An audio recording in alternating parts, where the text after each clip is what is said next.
Yeah, I think I thought the game kind of went exactly the way that we kind of prepared for it to go mentally.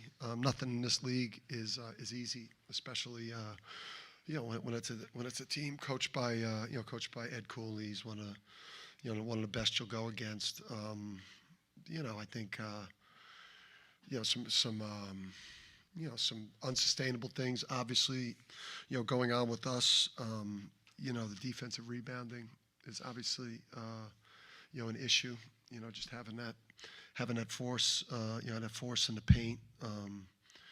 So we're going to have to try to figure out a way there. I thought the first half turnovers and the fouling,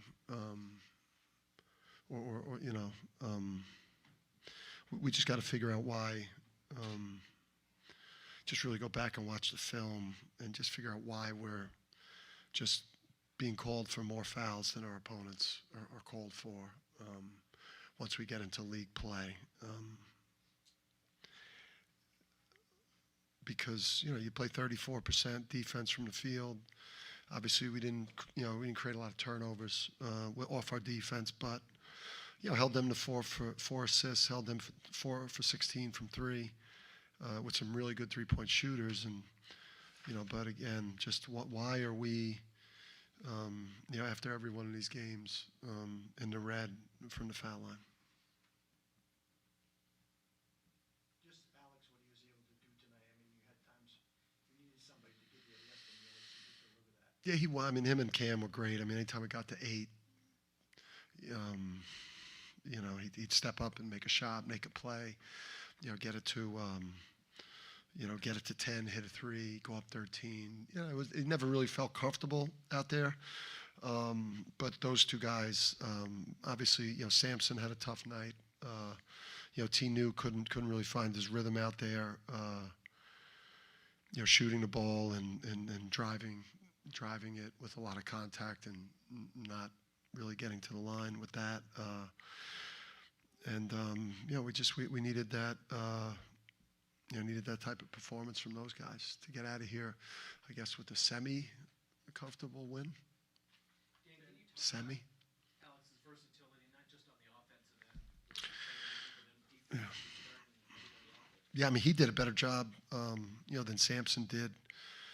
Listen, these games, these are tough. I mean, I know Supreme, Cook fouled out, but I mean, some of the stuff that's going on underneath the basket, I mean, it's like, it's insanity. I mean, it's, like the amount of just the physicality when shots are going up and people just throwing each other out of the way, but then a touch foul on a drive, there's got to be and those guys, I mean, Lamar's great. He's a big-time ref. He goes deep into the NCAA tournament. Tim and Evan as well. I mean, these guys are tremendous refs, but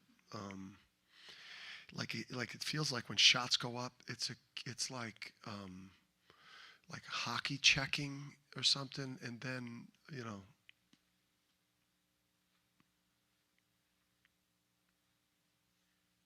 able. What was the question? I don't know if this is part of basketball. Yeah. They were able to drive the lane pretty successfully. Is that a concern for you guys? I think that we felt that in this particular game, and we've been, I think, we've been better in terms of forcing misses now. Obviously, our Ken Palm and our defensive efficiency is not going to improve much because we didn't finish possessions with defense rebounds and we didn't turn them over much. But really, I think our fear in terms of how we could lose this game was if Epps made 3 or 4 threes. If Ish made a couple threes, if Heath made a couple threes, I think if Styles made a couple threes, I think we were willing to get spread out a little bit more in this game. We just didn't feel like we could lose the game, and if they just made a lot of twos, and if we just took the 3-point line away. And Alex, in particular, these last 4 games, he's something like 17 for 23 on threes. They're all victories. And that's after kind of a little bit of a cool stretch shooting. Have you seen him elevate certain parts of this game? Yeah, I mean, some people, I think that just, you see this a lot with different types of players. I think some of them, it takes them a third of the year. You saw this last year from Alex. First third of the year, first 30, 35%, 40% of the year, had some good moments, but wasn't consistent. But he starts to heat up. He's starting to heat up. I think you also see just that sophomore year, the way Jordan was kind of first third of the year, some nice moments, but a little underwhelming at some other moments. But then, boom, he took off like a rocket ship. So, yeah, I mean, you're seeing that now with him. With Sampson, I imagine you want him to be a little more aggressive rebounding. He's not, but he's also picking up fouls too. How do you kind of balance that?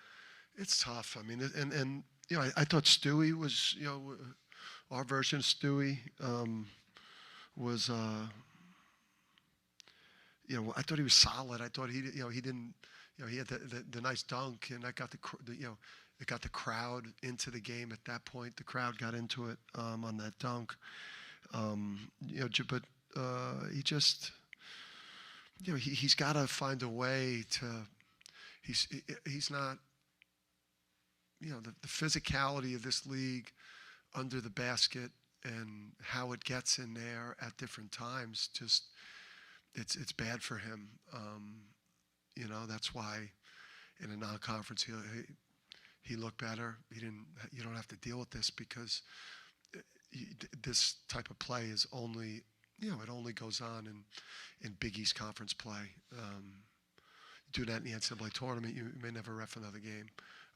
And maybe the Big Ten too. I think it gets pretty physical in there. But if you watch these other leagues, it doesn't.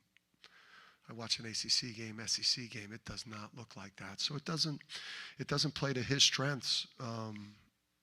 But he's got to find a way to break the contact and get off bodies and use his athleticism and maybe stop wrestling so much and break the contact and just try to high point the ball and use his gifts. He's a talented player. We'll get him right. How close was Donovan to being a go today? He looked good in the warm-ups. He looked good in the warm-ups? Yeah, he was moving his feet around pretty good. I didn't see any of the warm-up. I'm in the back hiding. Yeah, I mean, he looks good. I think going into this week now, you're on the Kling Kong watch. But he was not. He's working. He's now gone multiple days of doing things, and he's having no symptoms whatsoever. He feels completely great. His weight is down. He's really committing to, getting his weight to the point where it was last year, where he was flying around and doing all these things. And I think when he gets back there, you're going to see Sampson's game will elevate when he gets some help there. And how will you incorporate him back in? Because obviously you can't just throw him in for 30 minutes. Yeah. How does that kind of see that working? Yeah, play him in spurts, and obviously we're not going to. Listen, we know. I think who do we play next? Creighton. Yeah, I mean, listen, he's.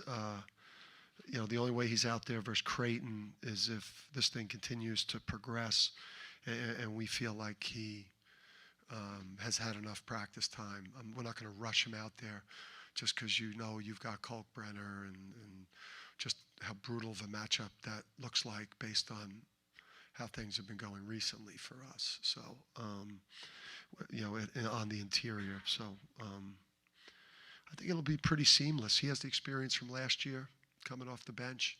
We'll do that initially with him and kind of play him like we did last year, short spurts until he's potentially ready to do starter minutes. No 5-0 without him so far. Just what have you learned about the capabilities of this group that you have? Obviously, inside you can lose him when he comes back, but how high could this team ceiling grow? I think we got a super high ceiling. I think you look around college basketball, people are getting picked off, road, home, different places, with their full roster. And again, Donovan's not a starter, Donovan's not a starter. Donovan is one of the most impactful players in the country. He changes everything on the court. When he's not in there, we're vulnerable. I mean, we're vulnerable, but we've got the will and the confidence of a championship program, and in the most brutalist, is that a word, Bobby? In the brutalist league in the country, we've won 5 straight without, one of the handful of most impactful players in the country, at both ends of the court and on the backboard. And, I'm incredibly proud of the boys. Do you want to be ranked number one with all that being said? Does it matter tomorrow? I mean, I think it matters less when you're coming off of a championship. Again, I'll probably hear more from some of the squirrels. When I say squirrels, too, that's not like, it's just random. It's random people that will ask you about these things. And I'm not saying it's not media. It's not any of our players. It's not anyone even in particular a squirrel. Squirrels are just people that obsess over these types of things. I think that's a squirrel. And I'm not. What's that? Yeah, I mean, we would call certain people squirrels. I don't want to get into all the characteristics and traits of what a squirrel person is, but I mean, I don't know. I always looked at the number one ranking, and again, I mean, some people don't want the target. I think we embraced the target at UConn. If you were 1 or 2, this isn't like whose analytics are the best. It's not the same as like who should be the number 1 seed in the NCAA tournament. It's like if you were number 1 or number 2 or number 3 and you lost, it's like having the heavyweight belt and you lost, you lose the belt, right? It's like holding the belt during the regular season. And we were 4, and we won 2 Big East. We've won 2 Big East road games. We beat a heck of a St. John's team, like who I think is going to be a problem, the rest of the way. And we've won all of our games, and we've done it without one of the most impactful players in the country. So, I mean, we'll see. I mean, I think it's important to more people in the program than it is me. But like if you were 1 or 2 or 3 and you lost, and the 4th ranked team in the country went on the road and won 2 Big East games, where other good teams have lost, and then you beat St. John's at home, and you win this game today while everyone else is losing, and you're one of the most impactful players in the country is not playing, how do you not get ranked 1? This isn't fun. Let's talk about quad 1 game. Like, what the fuck are you talking about? Some bizarre, but. Ed was discussing Alex and said how he's, I forget the word he used, maybe underappreciated or overlooked. That's something we talked about in here quite a bit. But that he looks like a first-round NBA draft pick tonight. And Alex, that's so important to what you accomplished last year. What do you see in year 2 from him, though? He's even better than he was. Yeah, my man Ed, trying to get Alex out of here this year. We all do it to each other. Yeah, it's great. Alex is great. I mean, Alex is a burgeoning, one of the best players in the league. He's always underappreciated. I think whenever you're, talking about guys in our league that are truly having great years, we've got 3 guys that are having great years: Alex, Cam, Tristan. Obviously Donovan, and now you see what Steph's doing as a freshman. He's got to be, one of the most impactful freshmen in the country, if not the most, because of everything he does for us. But again, like when you're talking about, who Big East Player of the Year candidates, like he's right there with a couple of our guys, because the Big East awards should not just be based on what happens once the Big East games start, because everything that happens in non-conference affects the Big East.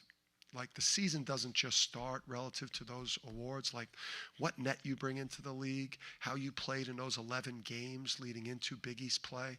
I think in all those awards, whenever we do our awards, we consider heavily what went on in the non-conference, because it affects how many bids our league gets, what our seeding is going to be in the NCAA tournament, what you bring into the league, and how your guys perform in non-conference should weigh a lot in terms of how our coaches vote.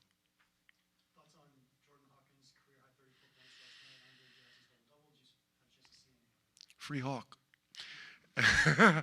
And, listen, Adama, Luke went and saw Adama in Westchester the other night. Adama was a beast.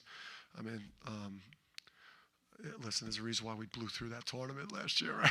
I mean, those guys are great players, and Hawk just speaks to just his professionalism. It just Craig and Jasmine, the job they did with him, how he takes his. This guy was probably as good, first team all rookie freshman, and gets sent down to the G League. Doesn't do like what a culture of basketball, have a bullshit attitude, go down there, act like a baby, and play like a dog. He went down there, he practiced his ass off, he played his ass off, and then now he gets his opportunity and he goes and does what he does. He's a high level asset in the NBA, and the Bucks. I mean, I don't think they could love more what Andre Jackson has brought to their organization. I mean, man, he's like just the specialist of guys. Is that a word, Bobby? Yes. Yeah.